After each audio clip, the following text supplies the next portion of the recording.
kembali lagi bersama saya Fraya di POTSI, Podcast Literasi Kabupaten Bekasi. Dan sekarang kita kedatangan narasumber hebat kita dan pastinya keren banget ya, Bang Tezar. Halo Bang Tezar. Halo, apa kabar Fraya? Alhamdulillah baik. Alhamdulillah saya juga baik. Alhamdulillah baik ya. Nah, buat teman-teman tahu aja ya, Bang Tezar ini merupakan finalis dari Abang None Jakarta tahun 2014. Ya Bang ya? Oke. Terus juga merupakan penerima beasiswa S2 di Turki ya Bang ya. Alhamdulillah. Dan sekarang berkarir ya Bang ya sebagai news presenter dan produser di salah satu stasiun TV ya Bang. Betul. Ya. Oke, ini berarti kita akan mengulik tentang Bang Tezar ini secara mendalam. Dan yang pertama yang bakal saya tanyakan adalah Bang, kepo banget anak-anak zaman sekarang tuh banyak banget ajang-ajang pemilihan. Betul. Duta-duta gitu kan. Pemilihan-pemilihan lah di tingkat kabupaten, kota, Jawa Barat, provinsi gitu kan sampai nasional. Abang tadi disebutkan finalis dari Abang None gitu. Betul. Ya. Alasan dulu deh ikut pemilihan itu apa gitu. Apa ya sebenarnya kalau misalnya particular goal itu nggak ada ya. Yeah. Tapi pada saat itu tuh tertarik karena yang saya tahu banyak banget pelajaran yang bisa kita ambil dengan ikut ajang-ajang itu. Let's say public speaking, betul. Ya kan. Terus kayak how to behave gitu. Gimana cara kita menempatkan diri di satu suasana dengan siapa kita berkumpul itu pelajarannya yang saya dapat banget dari ajang-ajang kayak gitu.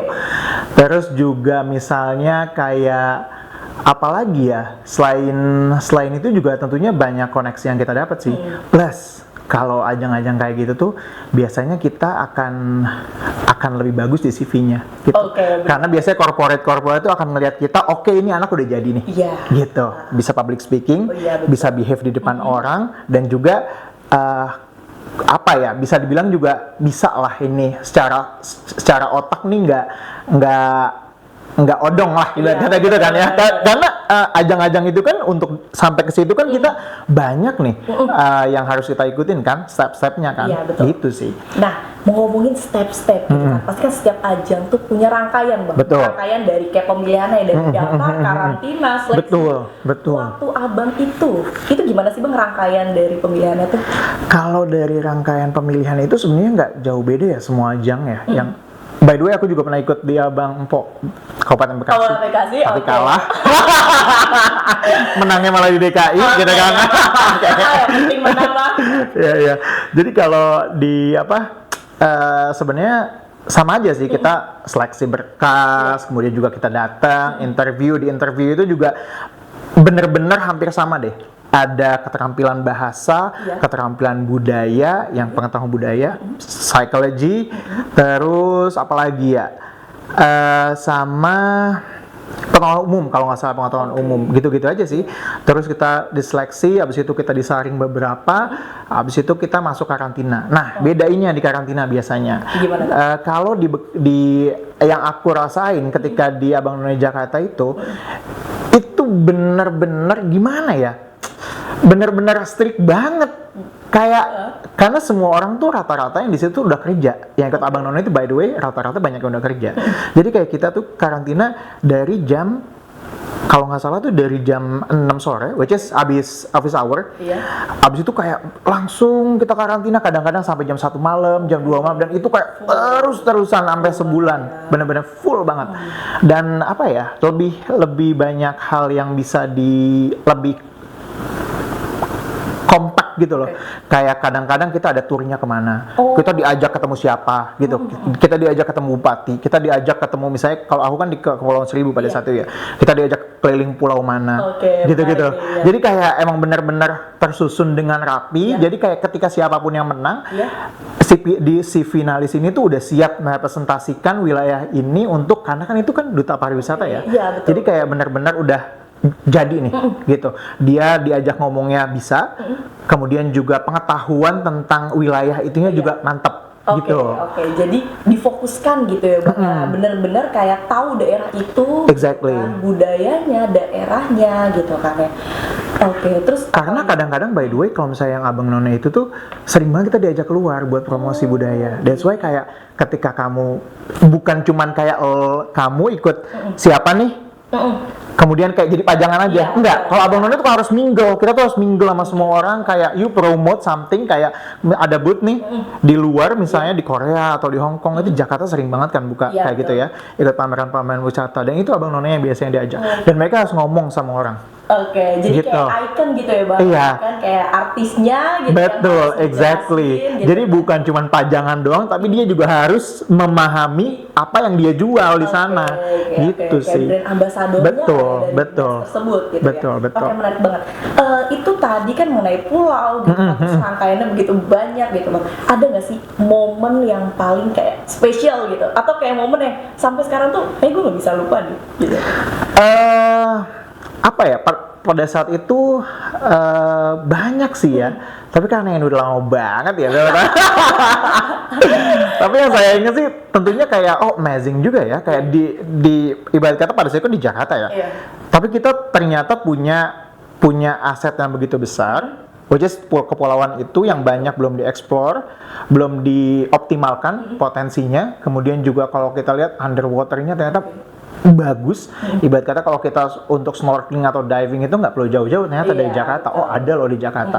Tapi sayangnya kayak kita belum terlalu mengoptimalkan potensi itu gitu. Oke. Gitu sih. Jadi pada saat lebih kayak ngerasa ada kesadaran gitu ya Bang ya.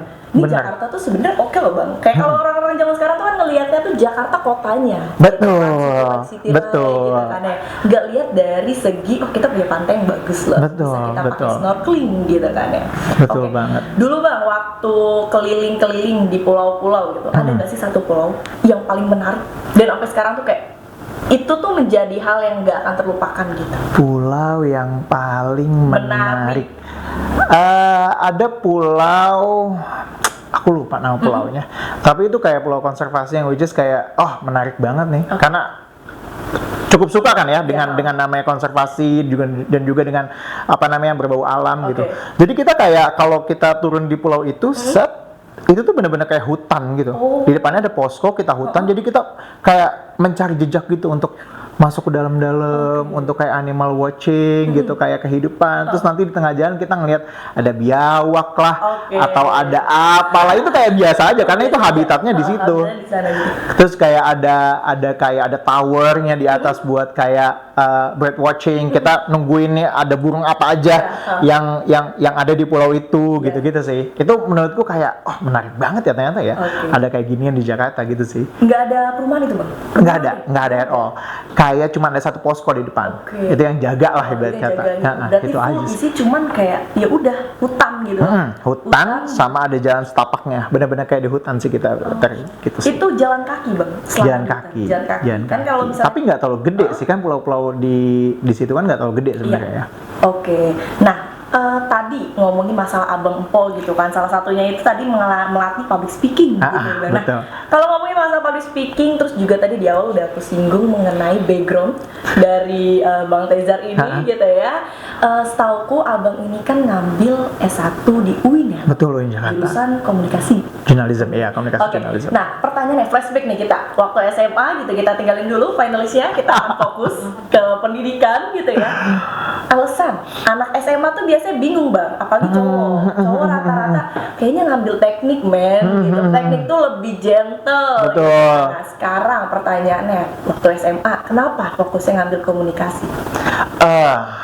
Wah, ini juga emang kayak ini semuanya deh ya, pasti galau ya, kecuali kayak anak-anak yang mau ngambil dokter. Udah yakin ya dari awal nih mau dokter. Bagi anak-anak yang kayak saya sih mediocre pada saat itu kan. Mediocre adalah kayak nggak pinter-pinter banget nih. Ranking juga ya seadanya gitu kan ya. Jadi kayak sebenarnya kalau to be honest juga pilihannya nggak terlalu banyak gitu kan. Tapi pada saat itu, waktu itu namanya PMDK, aku nggak tahu sekarang. Iya, waktu itu PMDK namanya, kalau sekarang SNMPTN undangan kalau nggak salah ya. SNMPTN. Tapi pada saat di awal sekolah pun udah diwanti-wanti kalau nggak mau tes, nilai rapot kamu harus naik terus, Naik progresif, terus, meskipun betul. kecil, tapi naik terus Terus. gitu untuk bisa dapat undangan. Emang udah ngarah itu, jadi kayak meskipun emang nggak dapat ranking, tapi kita make sure gimana caranya nilai rapotnya terus-terusan naik Terus-terusan gitu naik. kan, meskipun nggak pinter-pinter banget gitu kan. Pada saat itu galau juga. Galau, oke. Galau lah, semua orang galau nggak sih milih kayak masa depan gue kemana nih Ini, gitu kan. ya, benar. Tapi alhamdulillah pada saat itu keterima 2 negeri kalau nggak salah, hal di Brawijaya. Pangan, dapatnya teknik pangan. Nah, Betul. oke. Yang kedua nih di UIN, Wih. journalism. Oke. Tapi to be honest pada saat itu tuh kayak pusing banget belajar kimia ya. Oke, balik lagi. Aku suka sih, tapi kayak I don't think aku akan menghabiskan seluruh hidupku belajar kimia dan biologi anyway gitu kan. Jadi kayak apa ya yang mudah dijalani dan juga kayaknya visible. Ya udahlah, karena ada pilihan kedua itu. Iya. Di UIN ngambilnya dapatnya journalism. Tapi pada saat saya apply for this course, maksudnya kayak untuk journalism itu juga ada beberapa pertimbangan. Tadinya mau HI. Tapi pada saat itu entah kenapa aku kayak ada ilham aja, oh kayaknya menarik nih jurnalism. Oke. Jadi kayak yaudah jurnalism gitu. Oke. Itu sebenarnya kayak itu iseng-iseng. Di tahun pertama kuliah pun sempat galau. Aku pernah bilang kayak pindah kampus aja kali ya. Oke. Gitu. Karena kok ini nggak cukup menantang gitu. Awalnya emang kayak biar gampang, Biasa. tapi lama-lama kayak ini kok nggak menantang sama sekali ya Iya, kuliahnya ya. biasa aja. Komunikasi kan gitu-gitu aja kan. Betul, Jadi betul. kayak sempat pengen pindah tapi kayak udahlah selesain aja. Nanti di S2-nya baru kamu cari yang lain gitu ibarat kata. Oke. Banyak bang kalau misalnya anak-anak zaman sekarang tuh konflik sama orang tua. Betul. Orang tua maunya ini, lu ikut pokoknya. Gitu. Nah, dulu pernah konflik gak sih ngambil jurnalis itu? Ngambil jurnalism enggak. Enggak. Alhamdulillahnya kalau mau papa itu selalu yang kayak yang bisa kamu jalanin yang mana. Oke. Tapi itu juga ternyata nggak membuat kita tenang juga anyway gitu loh. Kayak ketika nggak ada yang nge-guide tuh kayak, aduh, kalau gue salah gimana nih gitu kan? Kalau gue salah, at least kalau misalnya ada yang gitu kan kayak, oh gue bisa nyalahin orang tua gue. Gitu. Tapi nyatanya juga ketika kita dikasih kebebasan yang luas pun itu nggak menjamin bahwa itu akan memberikan kita security gitu Iya, loh. betul. Tapi emang bener sih kayak ibarat kata kayak apa yang menurut lo bisa lo jalanin. Iya, bener. Bukan cuman kayak pesan gue sih buat anak-anak SMA itu ya, kayak bukan cuma mau doang atau Iya, gengsi-gengsi doang, Iya. tapi kayak lo passionate nggak nih di bidang ini? Oke. Pertama, Iya. kedua lo bisa nggak dijalanin nih, gitu. Dan waktu itu ketika aku dapat kampus, aku langsung lihat silabusnya. Oke. Menarik nggak nih mata kuliahnya? Oke, Gitu. menarik. Itu juga ternyata mendorong dan meyakinkan diri sendiri. Oh kayaknya menarik nih untuk dijalanin kayak mata kuliah ini nih, gitu loh. Oke. Jadi kayak kita tahu dulu gitu ya, kayak nanti apa yang lu jalani gitu Betul. kan, apa yang ada di mata kuliah itu gitu Betul, kan, di betul. jurusan itu gitu kan, biar lu tuh lu menarik gak ya gitu ya. Betul. Bukan cuman kayak ibarat kata, aku suka nih kimia, tapi ketika kuliah kan bukan cuman belajar kimia Iya, doang betul. ya, Bukan belajar gitu. kimia doang, ibarat gitu. kata. Oke bang, selama 4 tahun tuh kuliah, apa yang dirasain sih? Terlalu gampang.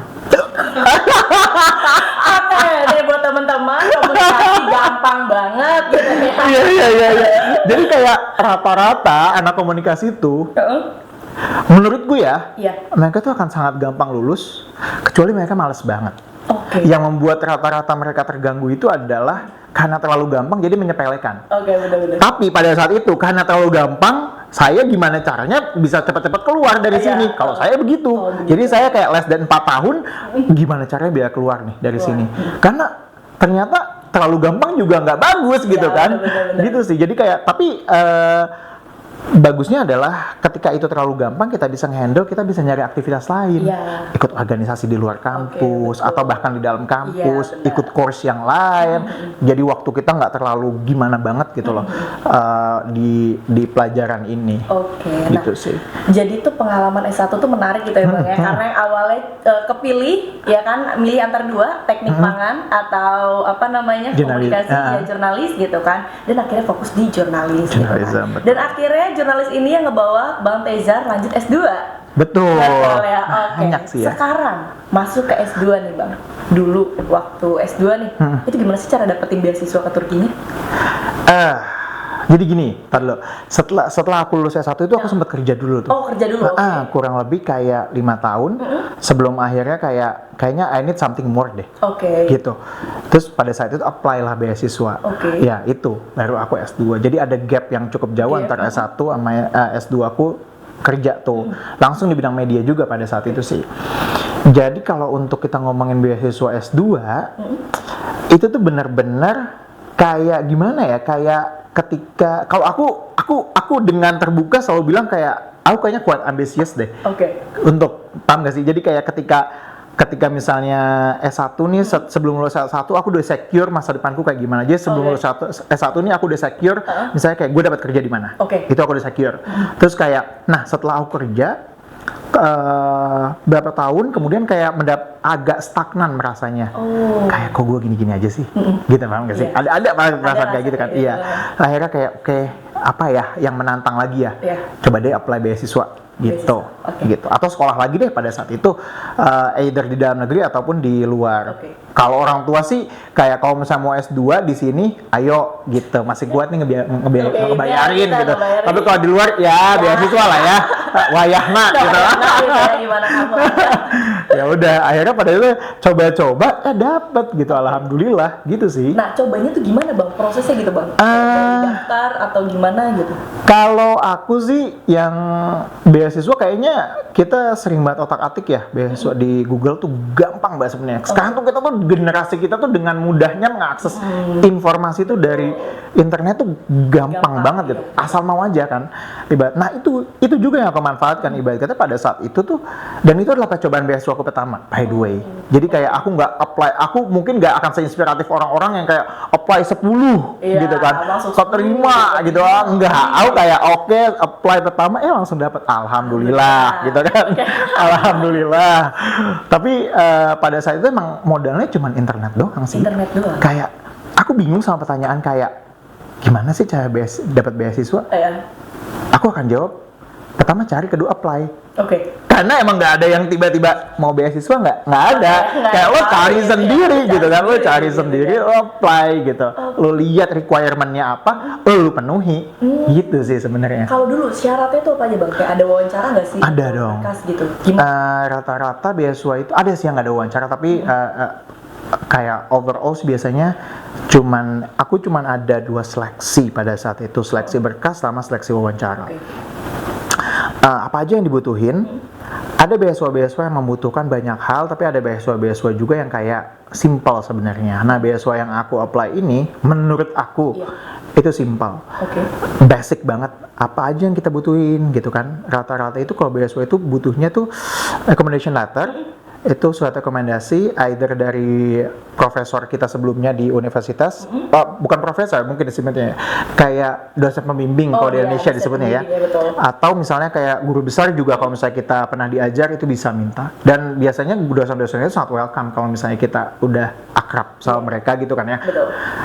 Kemudian juga yang kedua surat rekomendasi dari kantor, kalau misalnya udah pernah kerja, kemudian juga ada application letter, kayak surat motivation letter lah ya, kayak kenapa kita pengen kuliah gitu kan, iyalah gitu kan.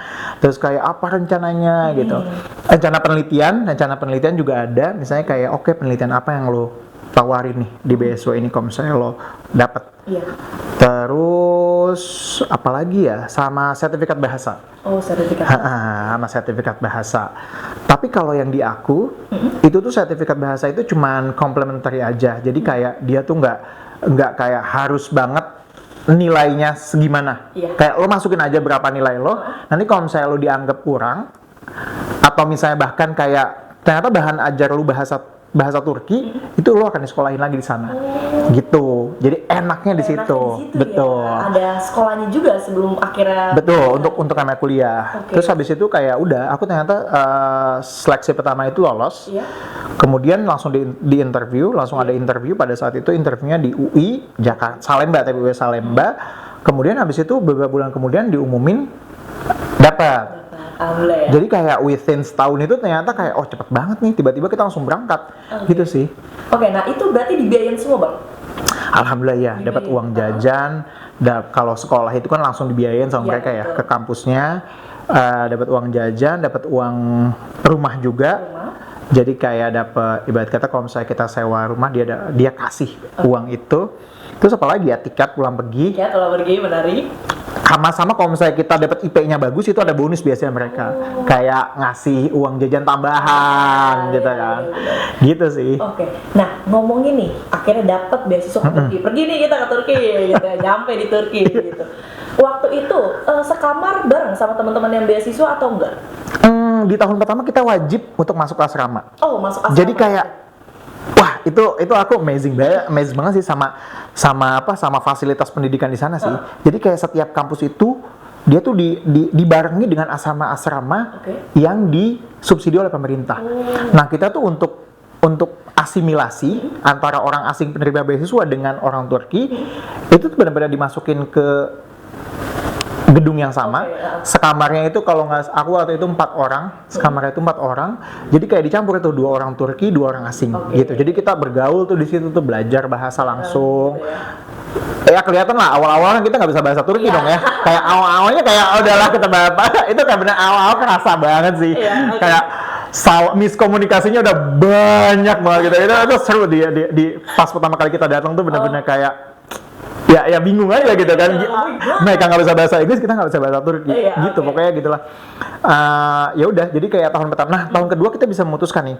Kayak kau mau keluar dari asrama terus kita kasih uang atau mau stay di sini. Aku akhirnya pada saat itu keluar dari asrama.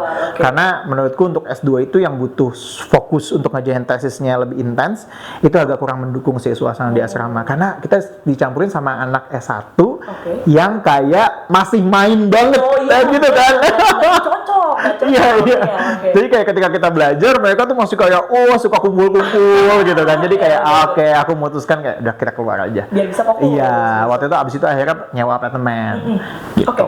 Ngomongin masalah pendidikan gitu ya di Turki itu. Bedanya sama Indonesia apa sih?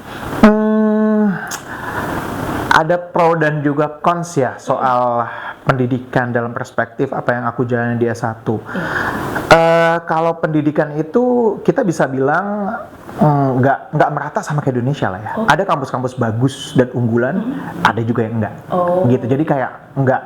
Kalau misalnya kita tanya biar teman-temanku yang kuliah di Jerman, mereka bilang kayak lo mau kuliah dimanapun di sini kualitasnya pasti bagus.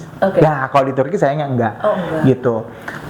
Jadi ada kampus-kampus yang oke, ada kampus-kampus yang enggak. Itu punya background history sendiri, by the way. Tapi kalau misalnya kita ngomongin soal pendidikan, rata-rata kalau S1-nya itu terlihatnya lebih mudah sih. Kalau dibandingkan kita di sini, kita ada skripsi. Di sana tuh nggak ada. Nggak ada. Terus kemudian juga kebanyakan dia kelas-kelas besar. Yang kayak kelas besar tuh kayak di auditorium. Dikumpulin, gabung kayak seluruh angkatan gitu kan. Satu angkatan baru belajar bareng gitu. Itu sih, jadi kayak kemampuan menulis mereka juga ketika lulus akan sangat beda dengan kemampuan kita di sini. Kalau untuk S1. Iya, betul. Nah, kalau untuk S2 itu menurutku malah lebih challenging banget di sana sih ya. Gimana nih? Karena kita kayak bener-bener diajakin langsung penelitian sama dosen-dosennya rata-rata gitu kan. Kalau penelitian lo beda, mendingan lo ganti dosen. Gitu. Kayak keahliannya apa nih dosen ini nih? Gitu. Jadi kayak setelah itu udah. Jadi kita ikut lab sama mereka, ngajain kadang-kadang suka ikut ngebantuin juga. Atau bikin project bareng sama dosen-dosennya gitu sih. Kalau dulu Bang Tezar kalau masih ingat gitu, kemarin tuh ngambil project apa dan akhirnya nulis apa gitu Bang pas mau lulus? Pada saat itu dia itu kebetulan emang kayak sama dengan penelitian aku yang kayak di S1. Jadi kayak kita tuh ngebahas mengenai apa ya? Kalau misalnya pernah dengar itu analisis wacana, something like that. Kita kayak ngebongkar bahasa yang ada gitu, kayak apa nih yang ada di balik bahasa ini gitu. Jadi kalau misalnya komunikasi tuh, kalau jurnalisme tuh gitu, kayak simbol-simbol yang ada di balik bahasa nih apa nih, ada relasi kuasa apa enggak di situ, gitu-gitu. Something like that pokoknya deh. Kayak hal yang simpel kita bikin kompleks gitu. Biasa aja. Iya, biasa aja gitu kan, kayak gitu kan. Terus kayak itu awalnya, tapi pada saat tesisnya aku mengajukan hal yang lain. Gimana kalau misalnya aku lebih neliti struktur dari organisasi di balik media ini gitu. Akhirnya oke, coba aja lah gitu. Dan aku ngambil akhirnya tuh. Itu sih. Kalau jadi kayak sebenarnya agak beda, tapi dia karena dia oke dan dia tertarik juga sama penelitianku, jadi kita bisa matching di situ lah. Dan itu kayak cukup dimudahkan sih. Ketika kamu sama perspektifnya sama dosen kamu, itu kayak everything will be smooth. Gitu, jadi kayak lebih gampang lebih banget, mudah, lebih lancar gitu. Bener. Oke bang, menarik banget gitu ya, karena kan orang-orang kalau misalnya jangankan ke Turki bang, kita yang ke Jawa gitu, misal saya ke Solo gitu kan, itu udah beda kulturnya. Bener. Adatnya beda, gitu kan, temennya beda. Waktu itu ke Turki, apa sih kultur yang kayak, duh gue nggak bisa gini, gue nggak bisa makan Indomie misal, di sana nggak ada Indomie. Ada. Ada pabriknya di sana. Tapi harganya pasti lebih. Rasanya beda. Beda ya. Iya. Kultur yang dirasain bang, perbedaan di sana tuh gimana sih? Perbedaan secara kultur itu menurutku nggak terlalu kaget aku ya. Karena gimana ya? Karena di Indonesia pun kita udah cukup beragam lah ya. Kita ketemu banyak orang gitu. Tapi yang pertama adalah kagetnya adalah bahasa mereka benar-benar susah banget. Contoh bisa nggak? Susah banget. Kayak pernah belajar bahasa Korea nggak? Korea ya tau lah kalau misalnya sarang gitu mah bang. Kalau kita lihat grammatical, itu tuh katanya bahasa Turki, bahasa Jepang, bahasa Korea itu punya root yang sama. Dibandingkan dengan kita ataupun bahasa Inggris yang punya Anglo-Saxon gitu, kayak mereka tuh dari dua alam yang sangat berbeda. Jadi kayak untuk kita belajar bahasa Turki itu kita harus bener-bener kayak dari nol banget, karena grammatical beda banget. Beda. Let's say, aku contohin ya. Gini nih, kan kalau kita kan my name atau nama saya, gitu kan, nama saya Tezara, gitu. Kalau di sana itu kayak penambahannya tuh kadang-kadang di belakang kalimat, kayak Ben itu saya, Benim itu kayak nama saya. Jadi nambahnya ke belakang, something like that. Misalnya kayak umur saya 27. Kalau kita kan ke belakang ya. Umur saya 27. Kalau di sana tuh strukturnya let's say kalau bahasa Indonesia 27 adalah umur saya. Gitu. Itu kan buat kita yang biasanya kalau bahasa Inggris. Iya kan? Di depan gitu. My age gitu-gitu kan. 27, something like that. Kita tuh harus memutar otak gimana caranya kita naruh objeknya ini di depan gitu kan. Susah banget loh buat orang Indonesia, susah banget, apalagi kalau untuk yang kayak nggak muda lagi seperti saya gitu kan. Itu kayak kuat kompleks, makanya ternyata dari teman-temanku juga banyak yang nggak selesai di sana. Mereka milih untuk mundur. Kalau misalnya mereka dapat course-nya full dalam bahasa Turki. Dulu abang dapat? Aku course-nya setengah Turki, setengah Inggris. Tesisku bahasa Inggris. Tapi ada course di mana kita kayak kita bahasa Turki. Wah, gila depan. Emang kulturnya yang bikin shock itu di bahasa gitu. Bahasa. Kalau misalnya lingkungan nggak bang? Lingkungan sih mereka punya apa ya? Punya perangai gitulah ya, yang kayak kita juga sebenarnya hangat sama orang, nggak dingin gitu. Compare, aku juga pernah ke Eropa kan pada saat waktu itu ya. Jadi kayak compare tuh orang-orang Eropa yang sangat individualis. Turki tuh belum begitu. Turki tuh masih kayak ada budaya basa-basinya, hangatnya, kayak brother, something like gitu lah. Kayak basa-basinya masih ada banget. Tapi emang lebih keras. Kalau kita kan, apalagi kita ya di budaya kita tuh kayak banyak nggak enaknya gitu kan. Kalau mereka kayak, kalau gue nggak sependapat, gue akan bilang. Gitu. To the point-nya masih ada. To the point-nya kayak tak tok keras. Kalau mengeluarkan pendapat juga keras gitu. Jadi kayak pada saat itu juga belajar gimana caranya kita nggak boleh kalah nih ya. Kita cari suaka nih, bukan cuma kuliah doang. Gimana caranya gue bisa boyong keluarga gue sini, biar mereka kehidupannya aman di sini. Itu benar-benar masa-masa yang kayak nggak tenang dan juga nggak mudah ya buat siapapun ya. Kita membaca tapi tidak memaknai bacaan itu.